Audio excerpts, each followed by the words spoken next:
Ketika kita kerja di pabrik puluhan tahun, itu untuk medical check up, ya men ya. Itu jangan cuma dicek fisik, cek kejiwaan. Pembunuh nomor 1 di dunia adalah kendaraan. Dan jalan raya adalah medan perang. Lo nggak setuju? Nggak pakai data apa nih? Iya, setuju. Tetap pembunuh nomor 1 bego. Seanjing-anjingnya anjing, seanjing-anjingnya anjing jantan tetap sukanya sama anjing betina. Nggak ada yang jantan demen sama yang jantan lagi. juga Segitu bina. Ketemu lagi di iPodcast.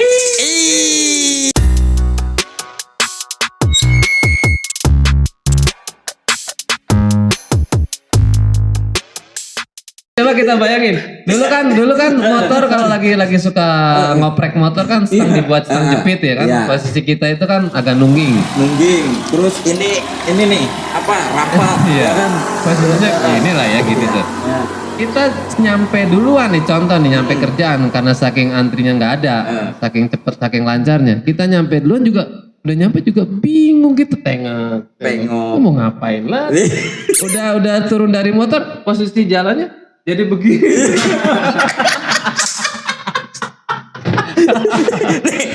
Emang macem-macem orang nggak modifikasi. Jadi artinya gini loh, kita mau macet mau enggak itu kan tetap terjadi. Ya udah tahu penuh ya jangan kita paksa seberang atau lawan arah kita itu nggak dapet jalan. Seandainya cepet duluan sampai, nanti kayak tadi turun dari motor masih begini terus juga bingung mau ngapain lagi. udah keduluan, udah nyampe duluan, waktunya masih banyak untuk masuk kerjanya. Jadi ya normal, tapi juga jangan makan jadwal. Tapi ini fakta membuktikan bahwasannya pembunuh nomor 1 di dunia adalah kendaraan. Dan jalan raya adalah medan perang. Oh iya. Sadis. Lo nggak setuju? Nggak pakai data apa nih? Iya, setuju. Tetap pembunuh nomor 1 bego. Pembunuh nomor 1 bego. Yang bego yang pada berkendara di lalu lintas tadi. Ini lihat kan faktor yang penyebab kecelakaan kendaraan, microslip atau ngantuk. Bego lah. Nah kalau ngantuk lah ngapain nyetir tidur. Ya kan? Terus remblong kan? Dan itu kan terjadi di saat dia sedang karena kurang perawatan berkendara. Kan? Tapi yang disalahin siapa coba? Apa? Kalau Aturan. remblong, hantu yang disalahin. Ngeliat hantu. Iya. Jangan misalkan di kilometer sana tuh. Ini angker nih jalan nih. Ini jalan nih. Kilometer dari kilometer 100 sampai kilometer 80 Bikin mitos ya? Larang. Bikin mitos. Coba kan sering terjadi tabrakan. Pas KNKT ngecek kendaraannya remblong, yang disalahin hantu. Kan kasihan hantu disalahin terus. Karena hantu lebih pinter jangan. Lah kata hantu gua mulu disalahin, mau tahu tuh truknya ledan keblong. Emang lu aja yang yang bego. Ini katanya manusia nih katanya. Iya. Itu saking itu kenapa gue pakai kata-kata yang vulgar, karena saking keselnya gua. Kita udah kenceng, depan itu ngagokin, udah ngambil di tengah pelan ya kan. Pokoknya kalau gue cek ibu-ibu itu nggak terlalu gue respon, kali pet itu kan ngeselin. Kalau mau nyalip kenceng, pakai yang lebih lebar ke sebelah kanan kita gitu kan.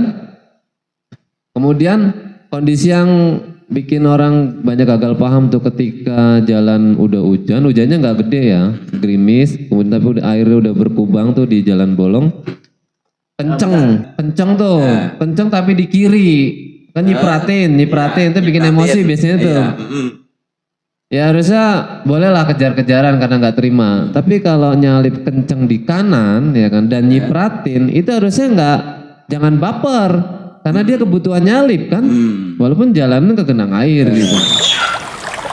Itu kadang orang-orang tuh gagal paham tuh. Ya kalau kebutuhan nyalip ya memang di kanan. Resiko air nyiprat ya nggak apa-apa, jangan baper. Nah itu yang ngeselin kadang. Nah itu berarti BIQ kita dalam berkendara pun, kesadaran kita bermoral lah dalam berkendara pun ini harus benar-benar diterapkan. Sebenarnya sih apa ya, itu kan nggak semua orang paham BIQ kalau kita Iya. terlalu normal ya. Iya. Itu bahasa-bahasa teknik. Ya lebih ke adab aja tuh. Adab, Jadi- etika, moral. Iya, pemakai jalan ini kan pemakainya ada. Yang penting paham jatahnya aja tuh. Ini jatah siapa yang harus kemana tuh, jangan diambil. Kecuali ada yang ngatur. Nah yang ngatur itu juga harus orang yang punya ini kan, punya wewenang kan. Karena kita kan serobot-serobot jalan orang, kebutuhan cepet itu yang bakal bikin jadi hambatan, jadi macet. Semuanya jadi kejebak. Nah ini. Nah jadi kadang ada fenomena juga, jalan udah halus. Dulu jalan jelek pengen dihalus-halusin, pengen di mulus-mulusin lah ya. Tapi udah mulus dikasih street bump, polisi tidur, bahasa kerennya mah ya. Set. Udah gitu street bumpnya tinggi. Pernah bawa motor boncengan nih sama si Agus. Ada polisi tidur. Waduh, ngapung berdua-dua. Agus, lo di mana? Gua di sini. Kadang kita sebagai manusia itu bingung juga. Dibikin jalan bagus, ada orang yang nyari jalan jelek, nyari jalan ke hutan. Itu yang pecinta-pecinta motocross. Iya. Dia kan nyarinya jalan jelek, jalan yang berlumpur, ya kan? Itu kebutuhan adrenalin lah ya. Iya. Dan olahraga ya. Olahraga atau bilah ya. Bukan kebutuhan jamnya harus sependek mungkin kita pakai kan, karena kebutuhan kita mau kerja. Ngopi dulu nih. Ya semoga didengar apa yang kita maksud. Iya betul. Nah ini kan ditonton oleh Umat sedunia. Ini lintasnya udah internasional. Kadang NASA juga ngeliat dia astronot di luar angkasa. Jadi kamera kita udah disorot di Jadi antariksa. ngeri ke NASA. Jadi kan gimana? Iya. Sampai ke BRI juga ngelin. Iya, Berling. Sama BRI Liga 1. Persib lawan Persija. Hah? Ngelin Lagi podcast. dicomot-comotin sama pelatih baru itu ya. Iya. Orang-orang Gimana nih besok lawan Persija? Nah, ntar kalau misalkan nih pemain Persib dari Bandung lewat Jalan Kelari, Iya. Waduh, kejebak macet tuh. tuh dikata Umum Muhtar Jalan Kelari jelek amat katanya. Kan malu. Komentarin. Iya. Malu Menghambat dong. nih. Masa Karawang dengan pabriknya yang banyak, pajaknya juga banyak, mending jalan lagi. Malu Malu-maluin, orang Bandung. malu-maluin tim. Iya. Jauh-jauh. Enggak, besok mainnya di mana? Di Bekasi. Bapak Bekasi. lewat sini dong. Aduh. Bekasinya mana? Di ini Patriot, Stadion Patriot. Iya, jadwal pertandingan jam berapa? Jam 3:30. Jam 3:30 sore. Berangkat dari Bandung Iya. jam 10 Nanti pagi buat nih. alasan Jam kekalahan lagi kan, capek macet. Macet jalannya. Jalannya macet. Jalannya hancur. sampai sono beduk maghrib. Sporter. Lah, Nih jangan sampai Iya, Umum iya. Muhtar yang punya Persib itu komplain ke Erick Thohir jangan-jangan. Pak Erick, kita telat ya, jalannya jelek. Gimana? Jadi kalau kita ngalamin macet, kan pilihannya sebenarnya mendingan jalannya jauh tapi muter. Kan tetap jalan ya, daripada kita kejebak macet. Kenapa ya? Karena energi kita terkuras banyak tuh. Energi kita terkuras banyak tuh. Menjadi stres. Kalau stresnya energi terkuras banyak. Keselnya Iya. keluar. Tapi enggak kok, pemirsa. Ya pasti kalau dari Bandung lewat tol nggak mungkin lewat Jalan Kelari. yang tapi kan penonton pendukung nih banyak nih dari Iya, Purwakarta, yang kita dari Subang, dari sorot Cikampek, pendukungnya yang Iya, jarang pakai tolnya. itu. Supporter Ini. berkurang nanti semangat tim pemainnya menurun ya kan men? Pemain sama penonton galakan penonton. Hmm. Iya. Malah yang penting supporternya aja yang disorot, pemainnya mah nggak usah kali. Supporternya aja yang disorot, pemainnya mah nggak usah kali. Ntar kalau Apalagi udah ini Liga fanatik. iya kalau udah menang baru sorot El pemainnya tuh Clasico kalau nya udah menang. El Clasico Liga Indonesia. Iya. Tapi ada yang bilang El Clasico-nya Liga Indonesia itu Persib lawan PSMS Medan. Karena PSMS Medan udah nggak ada di Liga 1 sama Persija. Ya kata saya mah El Kembali Clasico-nya Persija lagi. Persib lawan Persija sih. Kayak ibaratnya Real Madrid lawan Juventus. Juventus beda liga. Beda liga. Karena Lawan San Member FC. Itu udah beda kelas, itu kelasnya jauh. Lawan Barcelona, Real Madrid lawan Barcelona. Lawan Juventus nggak bisa nih, nggak bisa. Kecuali kalau ketemu di Liga Champion mungkin bisa Liga Champion. gue pernah itu nonton VT-nya Ustadz. Ini bener nih kalau mau VT-nya ntar gue kasih, gue upload. Ada doa yang mengharamkan milih Madrid. Madrid. Jadi memihak Real Madrid itu haram, Mak. Sama dengan haram. Iya betul. Dosa dong. Iya karena ada pertanyaan dari jemaah kemudian dijawab sama Ustadznya nih, Ustadz luar tuh. Nah, kalau penasaran gue kasih itu VT-nya. Iya. Tapi kalau memihak ke Juventus itu Halal. Boleh. halal. Iya, halal. Itu berarti si Ustadz ini fanatik kayak sih. Iya, iya. Yang nggak bisa Ustaz ngasih jasmen ini haram. Yang nggak bisa. Itu lucu-lucuannya gitu, lucu-lucuannya gitu. Seorang ustad lagi. Ustadz ini. Iya. Yang nggak bisa. Karena kalau mau hukum haram itu kan harus sesuai dengan hadis Al-Quran apa Harus ijtima fatwa. ulama. Jadi kita anggap ini lucu-lucuan Iya. Ustadz sih kayaknya. Berarti pendukung fanatik. fanatik gitu. Kalau pendukung LGBT itu baru haram, emang ada. Pelangi kan enggak? Ya. Bukan, anak gua udah 2 bang. Kira pendukung pelangi. Bukan. LGBT. Itu bahaya. Bahaya. Sangat-sangat berbahaya. Lebih berbahaya dari binatang berarti. Iya, karena seanjing-anjingnya anjing. Ya, nih, seanjing-anjingnya anjing, anjing jantan tetap sukanya sama anjing betina. Anjing jantan tetap sukanya sama anjing betina. Gak ada yang jantan demen sama Yang jantan lagi. juga. Segitu binatang. Anjing aja enggak LGBT ya. Betul. Iya, ayam jago. Ayam. Tetap doyan sama betina. Gak mungkin doyan sama Ayam cowok. Jantan, Ayam iya. jantan. ini bahaya. Kebobrokan berarti kebobrokan ya. Iya, apalagi yang hemaprodit nih. Yang Apa itu hemaprodit? Hemaprodit itu berkelamin ganda. Ke cewek doyan, ke cowok doyan. Hah? Adalah yang terjadi ada. Itu di Thailand. Thailand itu ada 11 jenis kelamin. Itu diakui negara kalau itu. Di Thailand itu ada Apa? 11. 11 Jadi gender. di identitas kalau di Indonesia kan KTP ya. Itu ada 11 gender. Lah, baru tahu itu. Iya. Apa aja sebelah gender? Jadi kalau gay ketemu feminim namanya apa? Ada lagi. Gay ketemu gay namanya apa? Ada lagi. Jadi nggak cuma laki-laki perempuan enggak. Ada gay, ada nama lagi king gay, ada. Oh, berarti Ada. rajanya gay itu King. Ada. Jadi dia- si dia gay ini nggak tahu. Jadi indikatornya itu suka ke kelainan-kelainan yang lain. Jadi ada 11 tuh udah di mapping itu. Di Berarti Thailand. kalau suka sama binatang nggak ada lagi.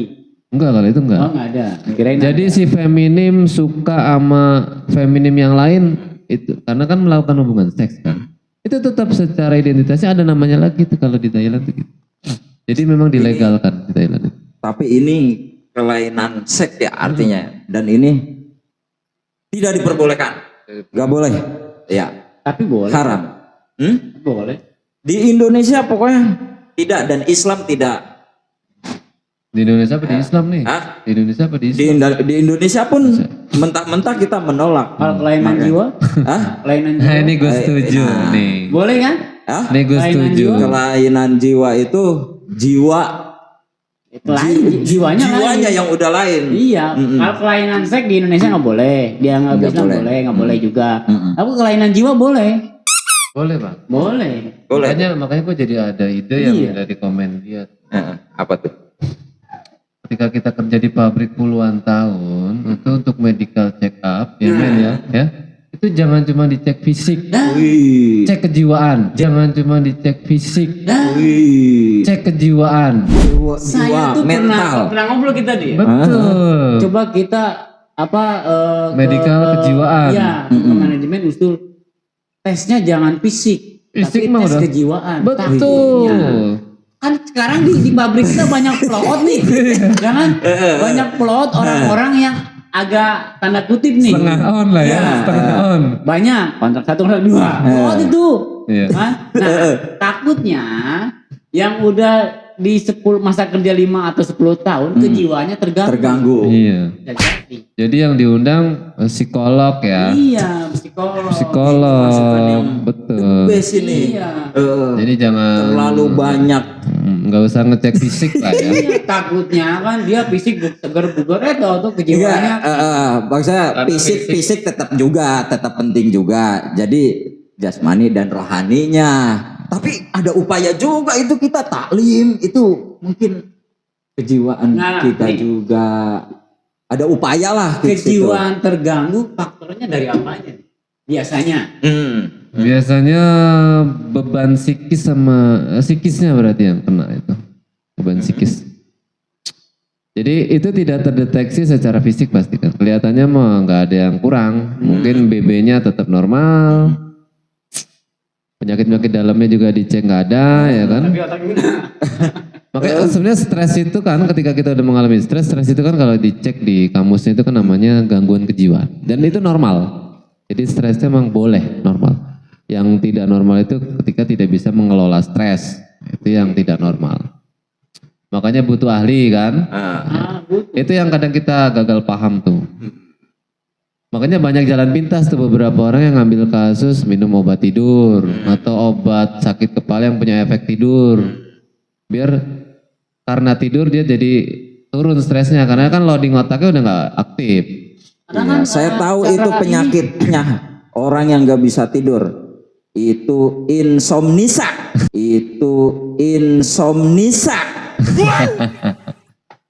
Sekarang kan sistem rekrutmen Nggak bisa sekarang tidur, mikirin si bisa.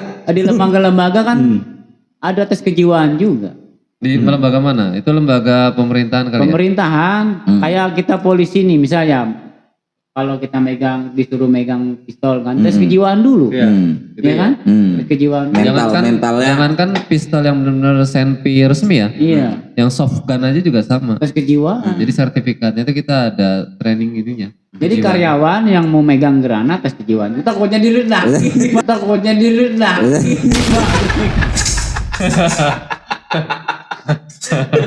Nih, ada pimpinan megang granat ya, megang granat. Tes dulu kejiwaannya. Takutnya meledak. Nah kira-kira jangkauannya lumayan tuh kan. Lumayan. Satu pos selen lah ya. Keangkat tuh conveyor. Robot error semua. Itu ya plan goncang. Tapi ngomongin kerja di pabrik ya kan Mang. Sebenarnya nggak perlu kerja kita itu. Nggak perlu kerja kita itu. Jadi udah dicek warga negara Indonesia yang totalnya sekitar 292 juta jiwa. Itu sebenarnya tetap dapat gaji tanpa bekerja. Itu udah diukur itu, udah dicek, udah dihitung sama Menko Polhukam. Siapa itu yang gagal jadi wakil presiden? Oh, yang duet sama Pak Mahfud. Pak Mahfud MD. Jadi kalau sektor korupsi pertambangan itu bisa diusut, uang korupsinya dibalikin ke rakyat. Jadi kita itu tidak perlu bekerja tapi tetap digaji. Jadi kalau orang Indonesia dikumpulin tuh di dalam lapangan, itu antrian dikasih uang itu 7 juta per bulan itu tanpa kerja. 7 juta itu kita itu. Bisa terpenuhi. Bisa terpenuhi. Lalu gue jadi ingat 271 T. Iya. Maka kita harus bersyukur itu sama putusan Nah terakhir. kalau itu 271 T dibagiin ke Indonesia dengan penduduk 292 juta, Tercukupi Ya, lebih dari 7 kebutuhannya. juta. Lebih Iya, dari iya. bagian berapa satu orang? Ya kira-kira kalau uangnya emang bentuknya dibikin kertas, ya, uang kertas. Cash. Dari CKM itu dikumpulin itu, dideretin itu satu Kabupaten Kerawang juga nggak cukup itu uang Tenggelam itu. sama duit. Betul. Kalau saldo itu dibentukkan sebagai uang kertas, kemudian dijajarin di pinggir-pinggir jalan, perumahan sampai ke kebutuhannya, itu nggak nutup, jalannya penuh uang itu di angka segitu. 271 71 triliun. Kalau dibagiin ke semua penduduk Indonesia. Bagian berapa? Ya dibagi aja 292 juta jiwa itu berapa itu? Ya kira-kira pasti enggak dapat. Enggak. Ya lebih dari 7 juta pasti. 7 juta. Lebih dari 7 juta. Nah, balik lagi tes kejiwaan tadi. Yang ngasih ponis 6,5 siapa itu? Itu orang gak guna juga, orang-orang bego juga. Bego juga. Bego Tapi juga. jiwanya juga tes juga. Udah di DO, udah dipecat. Iya, Sekarang jadi berapa itu? Ponis Sekarang jadi 20 tahun plus denda 480 miliar. nganggur dong Dewi Sandra. Tapi kan dia udah masukin registrasi ke peserta BPJS. Dewi Sandra. Nah, udah dimasukin. dia mendaftarkan diri ke peserta BPJS. Jadi menandakan dia rakyat pribumi biasa lagi. Menandakan dia rakyat pribumi biasa lagi. Lanjut ke part 3.